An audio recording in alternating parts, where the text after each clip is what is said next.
تعالیٰ کے حکم سے وہ بند کھلے گا اور تم پر جو ہے اللہ کی طرف سے بارش ہوگی رحمت کی اور ماء مبارکہ تم پر نازل کیا جائے گا. یرسل السماء علیکم مدرارا ویمددکم باموال وبنین، اور وہ تمہاری مدد فرمائے گا مال کے ذریعے سے بھی اور بیٹوں کے ذریعے سے بھی. ویجعل لکم جنات ویجعل لکم انہارا، اور وہ تمہیں باغات بھی تمہیں عطا فرمائے گا، تمہارے لیے بنا دے گا باغات اور تمہارے لیے بہا دے گا اور رواں کر دے گا نہریں اور چشمے. اب یہ جو الفاظ ہیں ان کے حوالے سے بعض تفسیری روایات، اگرچہ وہ محدثین کے جو بھی معیارات ہیں ان پر تو اس درجے ثابت نہیں ہے کہ ان کو کہیں صحیحین میں جگہ ملے، لیکن تفسیری روایات میں یہ بات آئی ہے، لیکن مضمون سے مناسبت رکھتی ہے اور قرآن مجید کے دوسرے مقامات سے اس کے شواہد ملتے ہیں کہ اللہ تعالیٰ جب بھی کسی قوم کی طرف رسول کو بھیجتا تھا. میں اس لیے اب اس بارے میں محتاط ہو گیا ہوں کہ رسولوں کا ذکر اور ان کے بارے میں جو سنت اللہ ہے اس کا ذکر کرتے ہوئے میں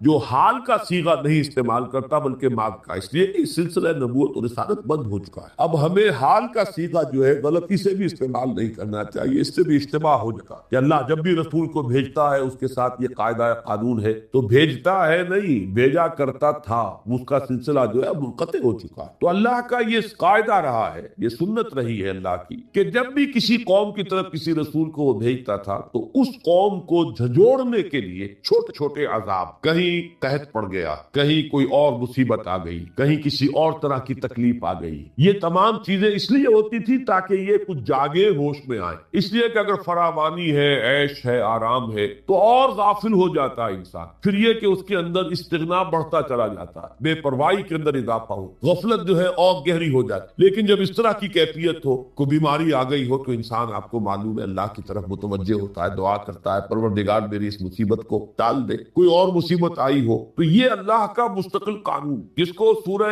سجدہ میں اس طرح بیان کیا گیا ہے وَلَنُذِيقَنَّهُم مِّنَ الْعَذَابِ الْأَدْنَىٰ دُونَ الْعَذَابِ الْأَكْبَرِ، ہم انہیں لازماً چکھائیں گے مدہ چھوٹے چھوٹے عذابوں کا اس بڑے عذاب سے پہلے. وہ بڑا عذاب کون سا ہے؟ جبکہ کسی قوم کو بالکل ختم تہس تہس کر دیا جائے، جس کے لیے میں نے لفظ استعمال کیا تھا عذاب استیصال، جڑ سے کسی کو اکھاڑ. تو اس عذاب اکبر، عذاب استیصال سے پہلے چھوٹے چھوٹے عذاب، کہیں جو ہے قحط پڑ گیا ہے، کہیں کوئی اور آفت سماوی آ گئی ہے، تاکہ لوگ ہوش میں آئے، جاگے. تو یہ روایات میں آتا ہے کہ حضرت نوح علیہ السلام کے زمانے میں بھی جبکہ ان کی قوم جو ہے اعراض اور انکار پر اصرار کر رہی تھی، صاد والا اصرار، تو ان پر بھی قحط آیا بہت شدید، اور اچانک ان کے ہاں بچوں کی پیدائش کا سلسلہ بھی رک گیا. معلوم ہوتا ہے جیسے پوری قوم باندھ ہو، گویا کہ نسل ختم ہوا چاہتی ہے. یہ 40 برس کا عدد آیا ہے کہ مسلسل نہ کسی بچے کی پیدائش ہو رہی ہے کسی گھر میں، اور بارش نہیں برس رہی ہے. شدید قسم کا ان کے اوپر جو ہے قحط کا عالم ہو گیا. اس میں کچھ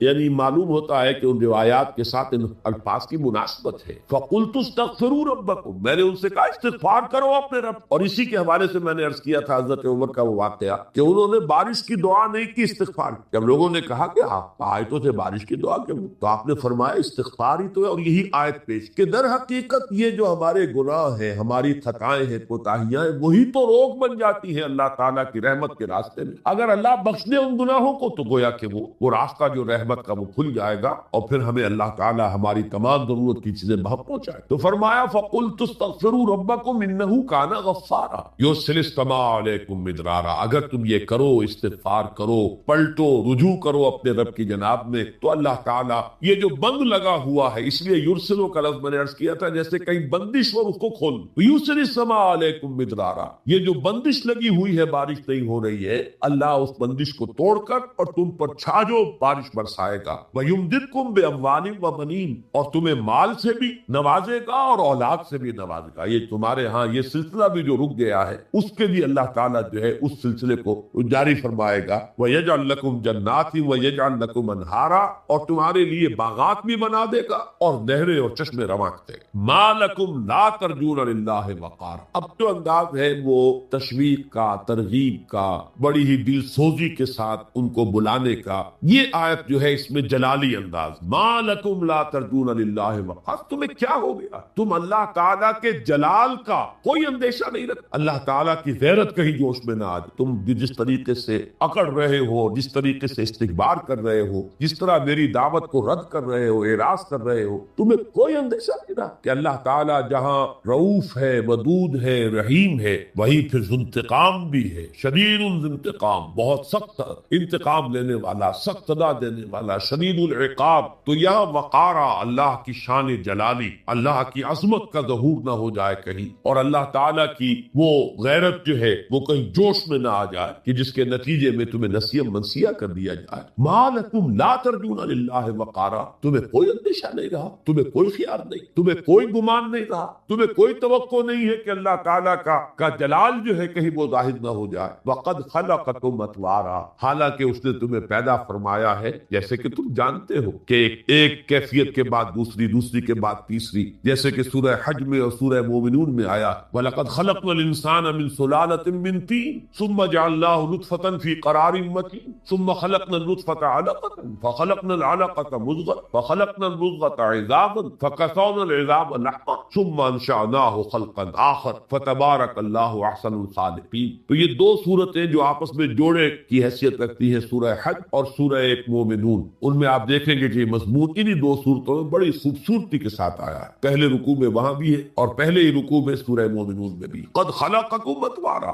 طورا بعد طور، ایک کیفیت کے بعد دوسری، دوسری کے بعد تیسری، تمہیں کہاں سے کہاں پہنچا دیا ہے گندے پانی کی بوند سے، اور تمہیں ایک انسان بنا کر کھڑا کر دیا ہے۔ اتنی اعلیٰ صلاحیتیں تمہارے اندر ودیت کرتی ہیں۔ الم تروا کیف خلق اللہ سبع سماوات طباقا، کیا تم نے دیکھا نہیں، کیا تم نے غور نہیں کیا کیسے بنا دی اللہ تعالیٰ نے 7 آسمان تہ بر تہ۔ ان کے بارے میں ہر جگہ جہاں بھی الفاظ آتے ہیں میں عرض کرتا رہا ہوں کہ تاحال ان الفاظ کی حقیقت ہم پر منکشف نہیں۔ ہمارا علم جو ہے، جو بھی اس کاسمولوجی جسے آپ کہتے ہیں یا ایسٹرونومی، اس کا علم ابھی یہاں تک نہیں پہنچا ہے کہ یہ حقیقت، لیکن ایمان ہمارا ہے کہ وقت آئے گا کہ معلوم ہوگا جب اور انسان کا علم بڑھے گا کہ یہ ہے وہ حقیقت جس کو 7 آسمانوں کی شکل میں اور اس طریقے سے قرآن مجید نے بار بار بیان کیا ہے۔ تاحال ہم اس کی اصل حقیقت کو جاننے سے قاصر ہے اور ہمارے لیے ممکن نہیں ہے۔ یہاں پر ایمان بالغیب اور قرآن مجید پر پورا اعتماد اور یقین، بس یہی ہمارا سہارا ہے۔ 7 آسمان طباقہ، ایک دوسرے پر تہ بر تہ۔ وجعل القمر فیہن نورا، اور ان آسمانوں میں رکھ دیا اس نے چاند کو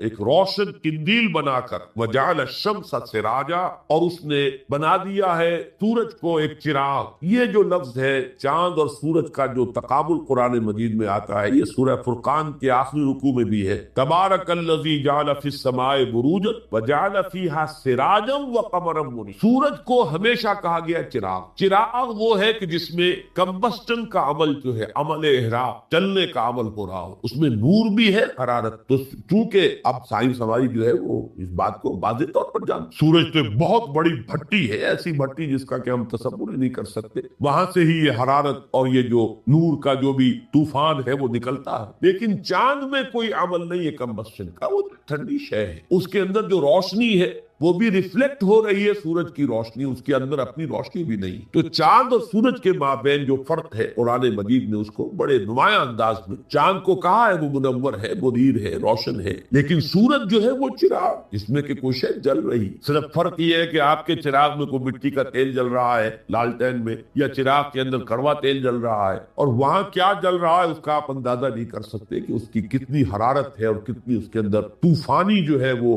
عمل احراق جو ہے اس کیفیت میں۔ لیکن بہرحال جہاں تک دو الفاظ کا تعلق ہے وہ صحیح منطبق ہوتے ہیں۔ وجعل القمر فیہن نور، اور اس نے ان آسمانوں کے اندر یہ ایک قندیل روشن کر دی ہے، یہ چاند کی۔ وجعل الشمس سراجا، اور سورج کو بنا دیا ہے چراغ۔ واللہ انبتکم من الارض نباتا، اور اللہ نے تمہیں اگایا ہے زمین سے جیسے کہ اگایا جاتا ہے۔ یہ آیت اس سورہ مبارکہ کی یہ ذرا ایسی ہے کہ جس کے بارے میں تفصیل غور کرنے کی ضرورت ہے۔ باقی مضامین تو قرآن مجید کے اکثر و بیشتر وہ مضامین ہیں کہ جو بار بار تکرار کے ساتھ آتے ہیں، لیکن یہ الفاظ بڑے غیر معمولی ہیں، اور اس انداز میں میرے علم میں نہیں ہے کہ کسی اور جگہ یہ انداز جو ہے انسان کی تخلیق کے ضمن میں یہ اسلوب اختیار کیا گیا ہو یا اس سے کوئی ملتا جلتا اسلوب ہو۔ واللہ انبتکم من الارض نباتا، اللہ نے تو تمہیں اگایا ہے زمین سے جیسے اگایا جاتا۔ اب اس میں ایک تو وہ لوگ کہ جن کا رجحان ہے کہ ایوولوشن جو ہے، ڈارون کا نظریہ ارتقاء کے نام نام سے وہ معروف ہے، لیکن اصل میں اس کے دو حصے کیے جانے چاہیے، ایک ہے نظریہ ارتقاء، ایک ہے ڈارون کا نظریہ ارتقاء۔ ان دونوں میں بڑا فرق۔ جہاں تک ارتقاء کا تعلق ہے وہ تو ہمارے علماء اور ہمارے مفکرین نے بہت پہلے اس کے بارے میں گفتگو، ابن مسکوے ہو، مولانا روم ہو، بڑی صراحت کے ساتھ انہوں نے ارتقاء کا ذکر کیا ہے کہ اس کائنات کا تدریجاً یوں ارتقاء ہوا ہے، اور پھر یہ جمادات سے پھر نباتات، اور نباتات سے حیوانات، اور حیوانات سے انسان کی تخلیق جو ہے تدریجاً ہوئی ہے۔ تو ارتقاء کے ماننے والے تو بہت لوگ، ڈارون کا نظریہ ارتقاء در حقیقت وہ ارتقاء کی جو میکینزم ہے، اس کی جو شکل ہے، جو اس کا پروسیس بنتا ہے، اس کی توجیہ اس نے اس کو بیان کیا ہے دو اصطلاحات کے حوالے سے۔ ایک تو اسٹرگل فار ایگزسٹنس اور ایڈیپٹیشن، کہ تمام اس دنیا کے اندر حیوانات کے مابین ایک کشمکش جاری ہے اپنے آپ کو برقرار رکھنے کے لیے، چیزیں کم ہیں، کمپٹیشن بہت، تو جو بھی ان میں سے سروائیول آف دی فٹسٹ، جو اس میں سے نہایت فٹ ہوگا وہی سروائیو کرے گا، باقی ختم ہے۔ تو حالات جب بدلتے ہیں تو جو اپنے اندر حالات کے ساتھ سازگاری پیدا کر کے اور اپنے وجود کو مناسب بنا لیتا ہے بدلے ہوئے حالات کے، وہ بچ جاتا ہے، باقی جس کے اندر یہ ایڈیپٹیشن کی صلاحیت نہیں ہے وہ ختم۔ تو struggle for existence, survival of the fittest, اور ایڈیپٹیشن کے ذریعے سے نئے جو وہ اپنے اوصاف پیدا کرتا ہے وہ جاندار اپنے اندر ماحول کے ساتھ سازگاری اختیار کرنے کے لیے، یہ تھوڑے تھوڑے بڑھتے چلے جاتے ہیں اور نسل منتقل ہوتے ہیں، یہاں تک کہ ان کے اندر اتنی بڑی تبدیلی ہو جاتی ہے کہ ایک بالکل نئی نوع وجود میں آتی ہے۔ یہ در حقیقت اس کا فلسفہ یہ ہے کہ اس نے توجیہ کی ہے ایوولوشن کی، لیکن یہ وہ شے ہے کہ جسے آج تک ثابت نہیں کیا جائے۔ اس لیے کہ سائنس میں تو آپ کو معلوم ہے اصول یہ ہے کہ جو آپ کا ہائپوتھیسس ہے، جو آپ کا نظریہ ہے، اس نظریے میں جو چیز بنیادی ہے اس سے آپ ایکسپیریمنٹ سے ثابت کریں، تب اب وہ ایک ثابت شدہ حقیقت مانا جائے۔ لیکن اگر اس کو آپ ثابت نہیں کرتے، اسپیکولیشن ہے، نظریہ ہے، نظریے کی حیثیت سے برقرار رہے گا، لیکن یہ کہ اس کو لوگ رد بھی کریں گے۔ چنانچہ ڈارون کا نظریہ جو ہے وہ خود بایولوجی کے میدان میں رد کیا گیا، اور بہت سے دوسرے متبادل جو ہے نظریات کیے، اس لیے کہ یہ ثابت نہیں ہو سکا کہ ایکوائرڈ کریکٹر جو ہوتا ہے، کوئی حیوان اپنے اندر جو نئی چیز پیدا کرتا ہے، وہ آیا نسلاً منتقل ہو سکتی ہے؟ وہ آگے نسلاً منتقل نہیں ہو، وہ اس انڈیویجول تک رہ جاتی ہے، بات آگے نسلاً منتقل نہیں ہو۔ اگر تو یہ ثابت کر دیا جائے ایکسپیریمنٹیشن کہ منتقل ہو سکتی ہے، تب تو ڈارون کا جو یہ نظریہ ہے یہ گویا کہ ثابت، لیکن جب تک اس کو اسٹیبلش نہ کیا جائے تجربے سے، اس وقت تک وہ نظریہ محض ایک نظریہ۔ لیکن اصل شے کو علیحدہ رکھ دیجئے، میرے نزدیک چونکہ میرا رجحان ہے اس بات کی طرف تو میں ارتقاء کو ماننے والوں میں سے ہوں، اور ارتقاء کے اندر میرے نزدیک جو شے تبدیلی پیدا کرتی ہے وہ امر اللہ، کن فیکون، اللہ تعالیٰ تدریجاً ایک کے بعد دوسری کے بعد تیسری، ایک سے دوسری جو نوع پیدا کر رہا ہے، اس میں یہ نہیں ہوتا ہے کہ ایکوائرڈ کریکٹر جو ہے خود بخود ٹرانسمٹ ہو جائیں، بلکہ اس کے اندر تبدیلی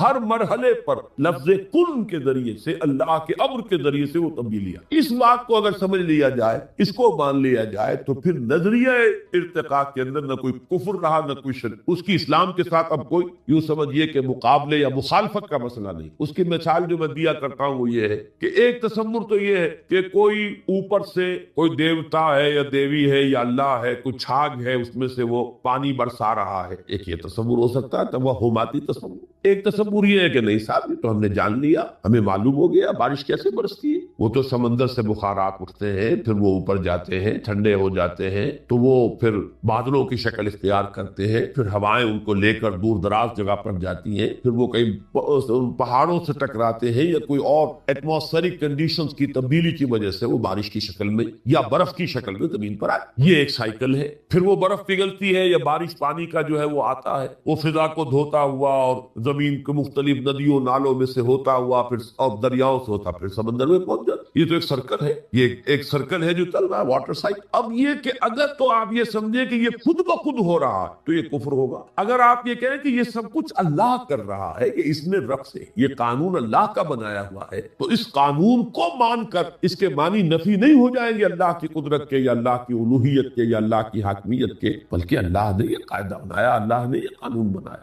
اسی طرح ارتقاء میں اگر حکم خداوندی، اذن خداوندی کو آخری فیصلہ فیصلہ کن بات مانی جائے تو پھر اس کے بعد اس میں کوئی کفر یا الحاد نہیں. لیکن اگر یہ سمجھا جائے کہ یہ آٹومیٹک خود بخود اس طریقے سے ہو رہا ہے جیسے کہ ڈارون نے کہا, تو یقیناً پھر وہ مذہب سے اور مذہب کی تعلیمات سے بہت دور لے جاتا ہے انسان کو. اور آج مغرب میں سب سے بڑا المیہ در حقیقت مذہب سے سب سے زیادہ دور کرنے والی شے سائنس کے میدان میں یہ نظریہ ارتقاء ہے اور دوسری شے نہیں ہے. فزکس کے میدان میں کوئی شے ایسی نہیں ہے کہ جو مذہب سے آپ کو دور لے جانے والی. کیمسٹری کے میدان میں کوئی شے ایسی نہیں ہے جو ٹکراتی ہو مذہب کے ساتھ. یہ صرف یہی معاملہ ہے کہ ڈارون کے نظریہ ارتقاء نے جو توجیہ پیش کی ہے اس کے نتیجے میں الحاد اور کفر جو ہے وہ خود بخود ذہنوں کے اندر بیٹھ. امریکہ جیسے ملک کے اندر ایک بڑا اسٹرانگ ریزنٹمنٹ کہ تم ہائی اسکول کے لیول پر نظریہ ارتقاء پڑھا دیتے ہو ہمارے بچوں کو, نتیجتاً مذہب کی کوئی بنیاد ہی ان کے ذہن میں نہیں رہے, اس کی بنیاد ہی ختم ہو جائے. لہذا وہاں ہمیشہ کنٹروورسی چلتی رہتی ہے کہ جو لوگ بھی اس مذہبی مزاج کے وہ کہتے ہیں کہ نظریہ ارتقاء ہائی اسکول لیول پر نہ پڑھا ہے, یہ ابھی کچا ذہن ہوتا ہے. اور ہائی اسکول وہاں پر ہوتا ہے وہ 12 سال والا. تو یہ جو ایف اے یوں سمجھیے آج کل ہمارے ابھی فیصلہ ہو گیا کہ تمام ہائی اسکول جو ہے وہ ایف اے تک ان کو اپ گریڈ کر دیا جائے گا, تو وہاں پر پہلے ہی سے ایسا یہ جو ذہن ہے ابھی پختہ تو ہوتا نہیں اور بہت ریسیپٹیو ہوتا, جو چیز آتی ہے ذہن میں بیٹھ جاتی ہے. اس مرحلے پر تم پڑھاتے ہو تو وہ تو اسے سمجھتا ہے کہ بس یہی واقعہ ہے اور ایمان لے آتا ہے, اور جس نے اس چیز کو اس شکل میں مان لیا اب اس کے لیے دین اور آخرت اور اللہ اور خدا اور یہ سب تمام چیزیں جو ہے وہ بالکل یوں سمجھیے کہ irrelevant ہو جاتی ہیں, ان کا کوئی بحث کا موقع نہیں. تو یہ تصور ذہن میں رکھے. باقی اس آیت کے اندر ایک نقشہ ہے, دیکھیے پودا پلانٹ اور کوئی حیوان اس میں فرق کیا, باقی سارا میکینزم وہی ہے. پلانٹ جو ہے وہ گویا کہ گڑا ہوا ہے زمین میں, وہ ہل نہیں رہا. یہ تو سارا میکینزم بایولوجی, آپ کو معلوم ہے بایولوجی جو علم الحیات 2 حصوں میں تقسیم ہے, زوالوجی اور باٹنی. وہ علم نباتات ہے, یہ علم الحیوانات, دونوں کو گروپ کرتے ہیں بایولوجی کے کہ لائف میں بھی ہے لائف میں بھی ہے. لیکن یہ پودا جو ہے یہ گڑا ہوا ہے ایک جگہ جبکہ حیوان چل رہا, باقی تو ساری فزیولوجی وہی کی وہ ہے. اس اعتبار سے اس کے اندر انبتکم من الارض نباتا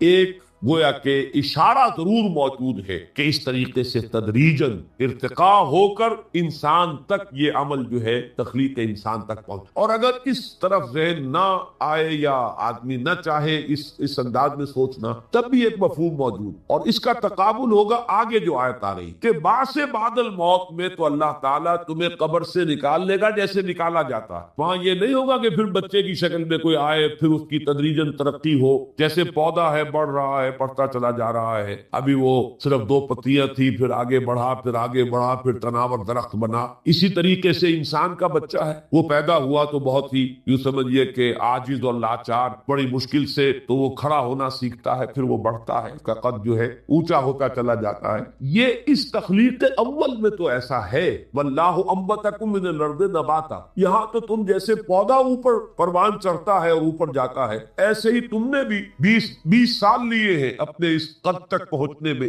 یا اپنے اس جسم کی اس پختگی کو پہنچنے میں. لیکن قیامت کے دن بعد الموت جب ہوگا تو وہ تو اللہ نکال لے گا. یخرجکم من سرات, پھر نماز ہے, تلاوت ہے, باہر نکلے دعا ہے, گھر میں داخل ہونے لگے پھر دعا ہے, سواری پر سوار ہو رہے ہیں دعا ہے, اتر رہے ہیں دعا ہے, شیشہ دیکھ رہے ہیں دعا ہے, کپڑے پہن رہے ہیں دعا. زندگی کا کوئی عمل نہیں یہاں تک کہ جو تعلق زن و شو ہے, جس کو کہ خالص حیوانی بات سمجھا جائے گا, اس کے لیے بھی دعا ہے. غفلت میں وہ کام بھی نہیں کرتا, سمجھ رہے ہیں. اب آپ غور کیجئے, اس میں کوئی اضافی وقت نہیں لگا, کوئی اضافی پوسچر اختیار نہیں کیا, اپنے یوں بیٹھو اس طرح بیٹھو یوں کرو, کوئی آپ کا وقت اضافی نہیں لگا. جو کام کر رہے ہیں اور آپ اللہ کی یاد کر رہے ہیں, اور وہ اللہ کی یاد اس کام کی مناسبت سے. ان ادعیہ معصورہ سے 2 تعلق جڑ گئے انسان کے. دعا کس سے کر رہے ہیں؟ اللہ سے, جڑا کے نہیں. اور یہ الفاظ کس کے ہیں؟ محمد رسول اللہ کے. تو آپ کے 2 تعلق جڑ گئے. آپ اپنی جی سے گھڑ کر دعا مانگیں گے تو پہلا تعلق تو ہو جائے گا, دوسرا نہیں ہوگا. بہتر سے بہتر دعا مانگ لیں آپ. لیکن حضور سے جو معصور اور مسمون الفاظ جب آپ زبان سے نکالتے ہیں تو آپ کا تعلق اللہ سے بھی ہوا بذریعہ دعا, اور وہ الفاظ چونکہ حضور کے ہیں صلی اللہ علیہ وسلم تو حضور کے ساتھ ہوا. یہ تیسرا درجہ. چوتھے درجے میں مانتا ہوں کہ ایک ہوتی ہے خاص کسی شخص کے امراض کی تشخیص کرنے کے بعد تجویز, کوئی اگر طبیب ہے، ماہر طبیب روحانی، وہ آپ کو دیکھے گا تو اندازہ لگائے گا کہ آپ میں کیا کمی ہے، اس کے مطابق آپ کو ذکر بتائے، بھئی فلاں آیت کا مراقبہ کیا کرو، کسی میں بزدلی ہوتی ہے، کسی میں مال کی محبت زیادہ ہوتی ہے، کسی میں توکل کی کمی ہے، کسی میں شہرت کی خواہش ہے، نمایاں ہونے کا جذبہ ہے، کسی میں تکبر ہے، سب کا ایک سا برس تو نہیں ہوتا۔ تو یہ در حقیقت اندھے کی لاٹھی سے نہیں چلنے والی بات، یہ تو ماہر کا کام ہے کہ وہ تجویز کرے کہ تمہارے لیے خاص طور پر ذکر۔ در حقیقت ہمارے جو یہ سلسلے تھے سلوک کے، بڑے ماہر ہوتے تھے یہ لوگ، بڑے ماہر اطباء تھے۔ یہ جو علم نفسیات ہے اس کے ہمارے صوفیاء سے بڑھ کر کبھی کوئی عالم گزرا ہی نہیں دنیا میں۔ فرائڈ کیا ہے اور ایڈلر کیا ہے اور یونگ کیا ہے، بچے ہیں ہمارے صوفیاء کرام نے جس طرح انسان کی نفسیات کو سمجھا، اور وہ ان کی مناسبت سے تجویز کرتے ہیں۔ لیکن اس کو رکھا جائے گا چوتھے نمبر، جیسے مولانا احمد علی صاحب فرمایا کرتے تھے، بھائی اس آیت کا مراقبہ کیا کرو۔ مراقبہ کیا مانی؟ اب ان الفاظ کو بھی ہم نے خام خواہ کچھ خاص ایک شکل دے دی۔ مراقبہ کیا؟ توجہ کرنا، دھیان کرنا، خاص اس آیت کے اوپر، اس کے معانی پر اپنے ذہن کو جمانا۔ وہ کیوں ہے؟ تاکہ آپ کے اندر جو کمی ہے اس کی تلافی اس سے۔ لیکن یہ کہاں آئے گا؟ چوتھے نمبر، سمجھ گئے؟ تو نفاق سے بچنے کا ذریعہ، پریونشن کیا ہے نفاق سے؟ دوام ذکر۔ نہ تمہیں تمہاری اولاد، نہ تمہارے اموال، نہ تمہاری تجارت، نہ کاروبار اللہ کے ذکر سے غافل نہ کر سکے۔ پنجابی میں کہتے ہیں کہ ہتھ کارول اور دل یاد۔ کام کر رہے ہیں آپ، لیکن یہ کہ دل اللہ کے ساتھ لگا، زبان تر ہے اللہ کی یاد سے۔ جو قرآن یاد ہے، گاڑی میں آپ بیٹھے جا رہے ہیں، 2 گھنٹے آپ کو کار میں لگانے ہیں، قرآن شریف پڑھتے جائیے، اس سے بڑا ذکر ہی کوئی۔ یہ ہے پریونشن۔ اب اگر مرض ہو جائے تو کیا؟ اس کے لیے 2 چیزیں ضروری ہیں۔ ایک دیکھیے، عجیب ہے یہ، نفاق کا علاج انفاق سے، صرف ایک الف لگانا۔ انفاق کے معنی اور ہے، یہ بنا ہے کس سے؟ نفقت الدراہم، پیسے ختم ہو گئے، مک گئے، یا نفق الفرس، گھوڑا مر گیا۔ تو مال کو کھپانا، لگانا اللہ کی راہ میں، اگر دل میں نفاق کی کوئی آلائش آئی ہے تو اس کا ازالہ ہوگا انفاق فی سبیل اللہ۔ مال اللہ کی راہ میں دیجئے، صدقہ کیجئے، خیرات کیجئے، دیجئے، اللہ کے دین میں لگائیے۔ جتنا لگائیں گے نفاق دھل، اس لیے کہ اصل سبب نفاق کا ہے ہی حب دنیا، دنیا کی محبت، لہذا اس کا ازالہ ہوگا۔ جو سب سے محبوب شے ہے مال، انہ لحب الخیر لشدید، مال محبوب ترین ہے کہ نہیں؟ لہذا اس کو اللہ کی راہ میں لگائیں گے تو وہ نفاق دھل جائے۔ اور ایک اور چیز ہے جو بہت اہم ہے، بہت ہی شعوری طور پر اس کا اہتمام کیجئے۔ جس وقت دین کے کسی فرض کی انسان کو سمجھ آ جائے، اس کا شعور پیدا ہو جائے، پھر ڈیلے نہ ہو،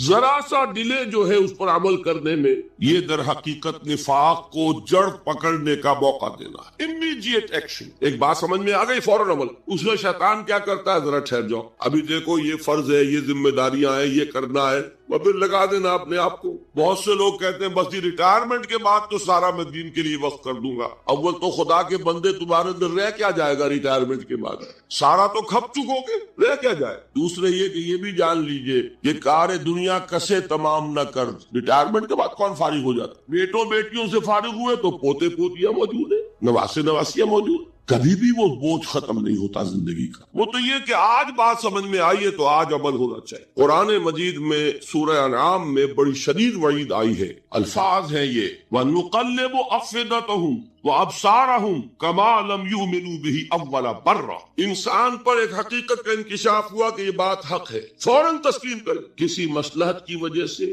کسی بزدلی کی وجہ سے، کسی لالچ کی وجہ سے، کسی اپنی سیادت یا قیادت کی وجہ سے، کیسے مان لوں؟ لوگ کہیں گے کہ یہ نیچے ہو گیا، وہ اونچا ہو گیا جس کی بات مانی، کسی وجہ سے رک گئے، تو اللہ تعالیٰ اندر سے وہ جو استعداد ہے حق کو پہچاننے کی وہ سلب کر لے۔ وَنُقَلِّبُ أَفْئِدَتَهُمْ وَأَبْصَارَهُمْ، ہم الٹ دیں گے ان کے دلوں کو بھی اور ان کی آنکھوں کو۔ کیوں؟ كَمَا لَمْ يُؤْمِنُوا بِهِ أَوَّلَ مَرَّةٍ، اس لیے کہ وہ پہلی مرتبہ جب انکشاف حق ہوا ہے وہ ایمان نہیں لایا۔ اس کا میں ایک واقعہ آپ کو سنانا چاہتا ہوں کہ کس طرح صحابہ کرام پر بھی وقتی طور پر یہ واقعہ اگر صحابہ کرام کا نہ ہوتا تو یہ حقائق سمجھ میں نہ آتے۔ غزوہ تبوک کے موقع پر یہ میں جملہ انکمپلیٹ رہ گیا، ضعف ایمان کا حملہ ہو جاتا تھا، نفاق کا نہیں معاذ اللہ، لیکن ضعف ایمان ہی کی اگلی منزل شروع ہو جاتی ہے نا نفاق۔ یہاں جھوٹ بولنا شروع کیا، نفاق، جھوٹی قسمیں کھانی شروع کی، سیکنڈ سٹیج، اور جہاں مومنین صادقین سے بغض اور عداوت پیدا ہو گیا، تھرڈ سٹیج۔ تو وہ ضعف ایمان کا کیسے ہوتا ہے یہ حضرت کعب ابن مالک نے بڑی تفصیل سے بیان کیا ہے۔ غزوہ تبوک کے موقع پر جہاں منافقین نے آ کر جھوٹے بہانے بنائے، جھوٹی قسمیں کھائیں اور حضور سے ایگزمپشن لے لی، چھٹی لے لی، رخصت لے لی، وہاں 3 ایسے صحابہ بھی تھے جو مومن صادق تھے، لیکن وقتی طور پر شیطان نے انہیں ورغلایا۔ کیسے ورغلایا وہ سمجھ لی۔ کعب ابن مالک نے تفصیل سے بیان کیا ہے، اور میرے نزدیک یہ جہاں تک میرا مطالعہ ہے طویل ترین حدیث ہے، بخاری اور مسلم میں۔ قرآن حکیم نے بھی سورہ آل عمران کے آخری رکوع میں ذکر کو سب سے پہلے اور سب سے اہم عامل کی حیثیت سے شمار، چنانچہ اس کی پہلی آیت جو ہے سورہ آل عمران کے آخری رکوع کی، اس میں تو وہی مضمون جو میں بیان کر چکا وہ آیا ہے، ان فی خلق السماوات والارض واختلاف اللیل والنہار لآیات لأولی الالباب، یقیناً آسمانوں اور زمین کی تخلیق میں اور دن اور رات کے الٹ پھیر میں نشانیاں ہیں ہوش مندوں کے۔ ان کے ذریعے سے انسانی شعور کے اندر وہ معرفت رب اجاگر ہوگی۔ وہ پہلا مرحلہ اس نے طے کر لیا، وہ ڈورمنٹ معرفت اب ایکٹیویٹ ہو گئی۔ اب مزید فکر کا مرحلہ ہے جو اگلی آیت میں آیا ہے، الذین یذکرون اللہ قیاما وقعودا وعلی جنوبہم ویتفکرون فی خلق السماوات ربنا ما خلقت ھذا باطلا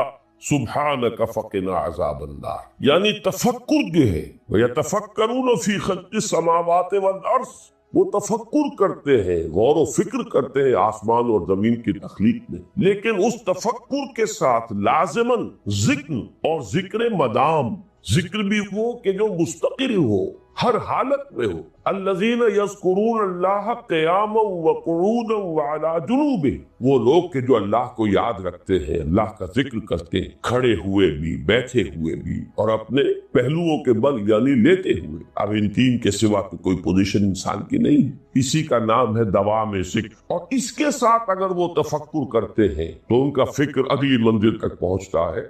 تو پہلی شے تھی فکر انسانی کی صحیح رخ پر مزید پیش قدمی اور پیش رفت، اور اس کے لیے لازم ہے ذکر و فکر کا امتزاج۔ دوسری چیز کو لیجئے عمل کی درستی۔ اس عمل کی درستی کے لیے اللہ تعالیٰ کے ساتھ ایک گہرے تعلق کیوں بنو، اس لیے کہ صبر کی بحث میں یہ مضامین شاید آپ کے سامنے آ گئے ہو کہ صبر جہاں مصیبت پر صبر ہوتا ہے، تکلیف پر صبر ہوتا ہے، اللہ کے احکام پر جمنا یہ بھی صبر ہے، نفس کی خواہشات کی باغ کو تھام کر رکھنا، کھینچ کر رکھنا یہ بھی صبر، اور استقامت کسی شے پر قائم رہنا یہ بھی صبر۔ تو عمل صحیح پر استقامت کے لیے وَاصْبِرْ وَمَا صَبْرُكَ إِلَّا بِاللَّهِ، اس صبر کی سب سے اہم جو بنیاد ہے، اس کا جو سب سے بڑا ذریعہ ہے، اس کا جو سب سے بڑا سہارا ہے، وَمَا صَبْرُكَ إِلَّا بِاللَّهِ، اس کے لیے ضرورت ہے ایک گہرے تعلق کی کہ اللہ کے ساتھ ایک ایسا تعلق برقرار رہے جو نہ صرف گہرا ہو بلکہ دائم و قائم، مسلسل۔ ذرا ظہول ہوگا تعلق مع اللہ میں، ذرا کمی آئے گی، شیطان کا وار کاجتا ہے۔ اسی کو حضور نے حدیث میں یوں تعبیر کیا ہے تمثیلاً کہ جو دل اللہ کی یاد سے غافل ہے اس پر فارسی کا وہ مقولہ بھی ہے کہ خانہ خالی را دیو میں گیرت، گھر خالی رہے تو جنات اس پر دیو جو ہے آ کر قبضہ جما لیتے ہیں۔ تو خانہ خلق قلب جو ہے اگر یاد خدا بندی سے خالی ہو گیا تو شیطان ابلیس لعین اپنی تھوتنی ٹکا دیتا ہے۔ یہ لفظ آتا ہے سور کے منہ کے لیے تھوتنی، جس طرح اس کا نکلا ہوا سا منہ ہوتا ہے آگے، تو یہ لفظ استعمال کیا گیا کہ وہ اپنی تھوتنی انسان کے دل پر جما کر اور پھوکے مارنی شروع کر دیتا ہے۔ تو شیطان کو موقع ہی کب ملتا ہے جب انسان کے تعلق مع اللہ کے اندر کمی، وہ خانہ بالکل خالی ہو گیا ہو یا اتنا ضعیف ہو گیا ہو کہ کل عدم ہو جائے، گویا کہ نہیں۔ تیسری چیز کی طرف آئیے، روحانی ترقی۔ روحانی ترقی کا کے لیے میں ایک اصطلاح کے سامنے لا رہا ہوں، اس سے مراد کیا ہے؟ روحانی ترقی کے لیے ہماری دینی اصطلاح ہے تقرب الی اللہ، اللہ سے قریب تر ہوتے چلے جانا۔ اس پر میرا ایک کتابچہ بھی ہے، تقرب الی اللہ کے 2 مدارج، 2 درجے، جو در حقیقت ایک حدیث نبوی علیہ الصلوۃ والسلام ہی پر مبنی ہے کہ حضور نے ایک درجہ قرار دیا ہے تقرب بالفرائض، فرائض کے ذریعے سے انسان اللہ کے کا قرب ہے۔ ایک ہے تقرب بالنوافل، نوافل کے ذریعے سے اللہ کا قرب حاصل۔ ان میں کیا نسبت و تناسب ہے؟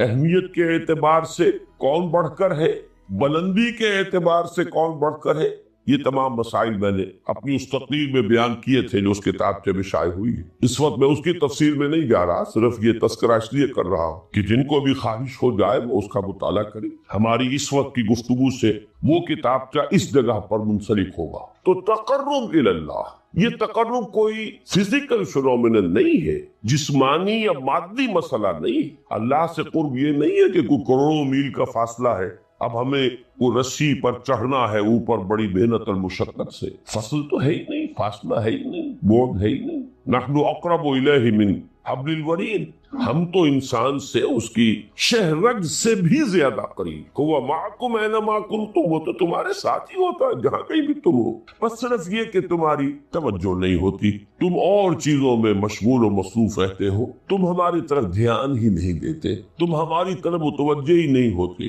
ہم تو مائل بے کرم ہے، کوئی سائل ہی نہیں، راہ دکھلائے کسے رہنم منزل ہی نہیں۔ انسان جب متوجہ ہو جاتا ہے اور بڑھتا ہے، آگے پیش قدمی کرتا ہے روحانی اعتبار سے، تو یہ ہے در حقیقت تقرب الی اللہ، اور اسی کو ہم کہیں گے روحانی۔ اب ان 3 چیزوں کو اگر آپ نے ذہن میں جما لیا، پھر میری بات کی ترتیب اس کو ذہن میں قائم کیجئے۔ ہم چلے کہاں سے کہ دین کے ساتھ اصل مناسبت فلسفے کی نہیں، حکمت۔ نمبر 2، حکمت قرآنی کا پہلا اور اہم ترین اور بنیادی مسئلہ معرفت رب کا حصول، اس کا نتیجہ شکر خدا، اس کا ذریعہ آیات آفاقی، آیات انفسی، اور سب سے بڑھ کر آیات قرآن، جو الذکر، جو تذکرہ ہے، جو ذکر ہے۔ لیکن اس پہلے مرحلے کو اگر کوئی انسان بفضل ہی تعالی، اللہ کے فضل و کرم سے طے کر لے، اب اس کے سامنے 3 مسئلے، فکر کی مزید پیش رفت، مزید پیش قدمی صحیح رخ پر، اس کے لیے ذکر اور فکر دونوں کا امتزاج مست، فقر قرآن اختلاط ذکر و فکر۔ الذین یذکرون اللہ قیاما وقعودا وعلی جنوبہم ویتفکرون فی خلق السماوات۔ دوسری شے عمل کا درست رہنا، نہ افراط و تفریط ہو، عدم تواضع ہو، نہ انسان نفس سے مغلوب ہو جائے، نہ انسان جذبات کی رو میں اندھا ہو جائے، نہ انسان ماحول سے مروب ہو کر متاثر، صحیح رخ پر اس کا عمل۔ نمبر 3، روحانی ترقی، جو اصل حاصل، جو اصل مقصود ہے۔ نمبر 2 چیز کے لیے تعلق مع اللہ ضروری، نمبر 3 کے لیے تقرب الی اللہ۔ اب غور کیجئے، ان تینوں چیزوں کا بڑا گہرا تعلق ہے نماز کے ساتھ، ان تینوں کے لیے ستون کی حیثیت نماز۔ لہذا ایمان کے بعد یا معرفت رب کے بعد حکمت دین کا اہم ترین مسئلہ نماز، صلاۃ، اس لیے کہ ایک طرف یہ انسان کو اللہ کے ساتھ ایک گہرے تعلق کا ذریعہ فراہم کرتا، اپنے تمام مصروفیات میں سے، ان مشغولیتوں میں جن میں گم ہونے کا خدشہ ہوتا، نکلو۔ 24 گھنٹے کے معمولات میں سے کم 5 مرتبہ تو لازماً نکلو، اور اپنے آپ کو ذرا، اپنے حواس کو بھی، اپنی باطنی کیفیات کو بھی ذرا تازہ کرو۔ اگر کوئی گندگی، نجاست، کسی طرح کی ناپاکی کا کوئی معاملہ ہے، طہارت ہے۔ طہارت سے تمہارے اندر روح کو بھی بالیدگی ہوگی، تمہارے حواس بھی تازہ ہوں گے، تم گویا کہ بحیثیت کل تمہاری ہستی چاق و چوبند ہو جائے، وہ کسل، وہ سستیاں، وہ جو ایک کثافتیں ہوتی ہیں، ان سب سے نجات۔ اور اب اپنے رب کے حضور میں کھڑے ہو جاؤ، اس کے ساتھ اپنا عہد بھی تازہ کرو، اس کی اہم صفات کو بھی اپنے ذہن میں پھر مستحضر کرو۔ یہی وجہ ہے، دیکھیے میں نے جو آیات آپ کو شروع میں سنائی تھی، سورہ لقمان کی 2 آیتیں، پہلی آیت میں اس کا ترجمہ کر چکا، دوسری آیت وَلَقَدْ وَإِذْ قَالَ لُقْمَانُ لِابْنِهِ وَهُوَ يَعِظُهُ يَا بُنَيَّ لَا تُشْرِكْ بِاللَّهِ إِنَّ الشِّرْكَ لَظُلْمٌ عَظِيمٌ۔ اس کے بعد درمیان میں کچھ مضمون آ کر پھر وہ آیت مبارکہ آئی، یا بنی اقم الصلاۃ